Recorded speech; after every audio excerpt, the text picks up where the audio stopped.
Hi and welcome back to the second video of building a diorama, this time based around Gero Designs Gasthof Adler plaster made building. But first off, I'd just like to say a big thank you for all the likes, the comments and feedback I got from part one. As always, things like that are really much appreciated.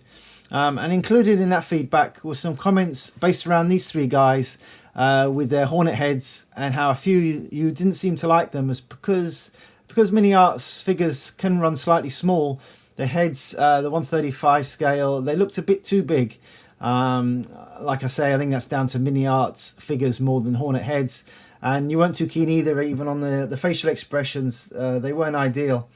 So I've taken that on board, and I get exactly what some of you were saying. Constructive criticism is always a good thing.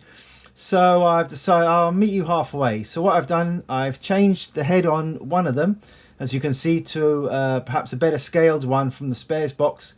And the other two I just trimmed slightly, taking off some more of the neck and trying to get the helmets to sit a little better. I guess they still won't be everyone's cup of tea, but I do like the expressions on them, so I decided to stick with that. So what I've got coming up now in this second video is painting the civilians, painting the infantry, the US guys, including the filmmaker, paint and detail Tamiya's little Jeep. I've got separate stowage just clicked in there, so that's got to come out and that's all going to be painted. I've got a box of extras, all the tables and the chairs, and a little bit of extra stowage. That's to start working on, and of course the bar that I'd made in part one. And then once all that's done, I can then crack on with the building, work on the exterior, finish off the street, and then on the interior and the collapsed floor. So that's it. I'll get started.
that's it. As you might have noticed if you saw the first video, I decided to leave off the accordion player from MK35. I wasn't really happy with the scale difference between him and the other figures, as you can see, despite them all being in 1/35 scale.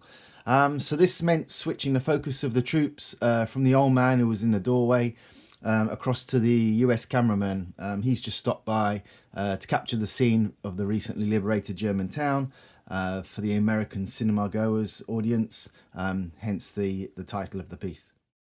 So everything else turned out as I'd hoped. The figures from Miniart, Bravo 6 and from MasterBox, Tamiya's little Jeep with the value gear stowage in the back, and the building and the base from German company Gero Design. These buildings leave a blank canvas inside as usual, so creating the scratch built interior was definitely part of the enjoyment. So I hope you've enjoyed this build. As always, appreciate any comments or suggestions you may have. The next project is already in the wings, ready to go, something from World War I for a change. Just as a little extra at the end of this video, I've added a short video of a trip I made towards the end of last year, just to another local German bunker. This time it was a mortar bunker here in Jersey, so that was pretty interesting. As usual, you can keep up to date on my Instagram page. Thanks for watching, stay safe, and I'll see you for the next project, this time on a little Belgian street.